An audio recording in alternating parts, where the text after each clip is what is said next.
Professor Joffe, we are very grateful for having accepted to come and talk to CERIS.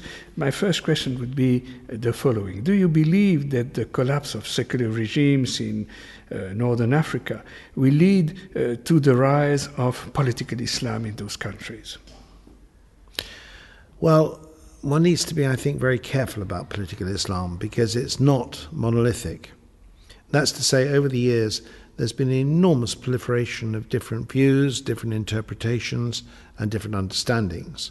So I think one should divide the group into two, or the subject into two main groups.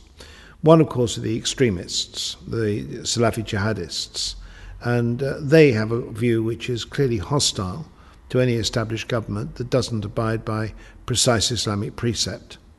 And they believe too in the right of preemptive intervention to achieve that sort of outcome.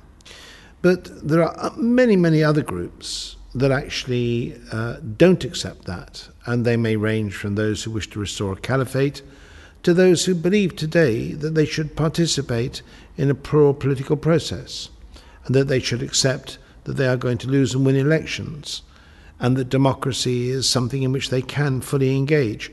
And I always consider this to be parallel to what happened in Europe after the Second World War, when Christian democracy became a major theme inside the reconstructed democracies of Europe. And that proved to be no danger to the European democratic process. And it seems to me the same must be true inside the Middle East and North Africa today.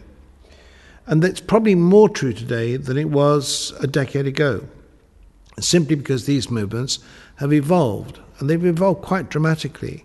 If I take the movements in Morocco, for example, one a political party, the PJD, the other a movement that refuses to become a political party, Al-Wahsan, but which nonetheless plays a significant political role. Both of them argue that their primary purpose is not to achieve the Islamic State or an Islamic society, it is to achieve true democracy. And that seems to me to indicate that there's a change in the priorities of these movements that one shouldn't forget. And then finally, of course, there is the example of the government of Turkey, which has now been run by a party which is overtly Islamist in nature, moderate certainly, but which has very successfully operated inside Turkey for almost a decade. So I don't really think that political Islam represents the kind of threat that it's usually portrayed to do. And beyond that, one has to accept that it is a political reality in the region. We have to learn to live with it. Professor Joffe, my second question would be the following.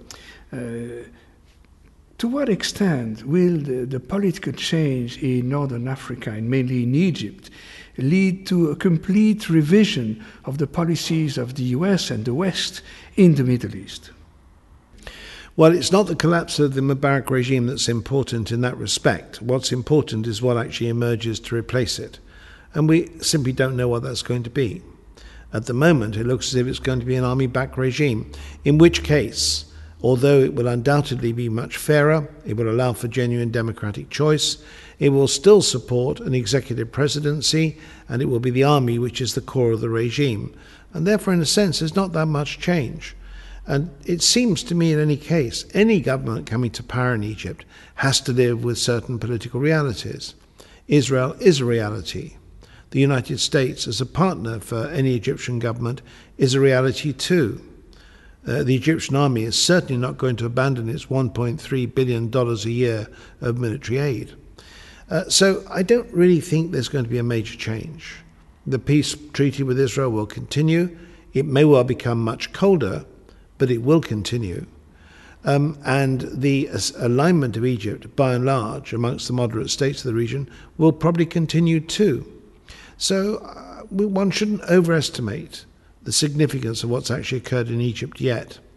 One thing that I think is going to change, indeed it's already changed, is the nature of Egyptian policy towards the Gaza Strip.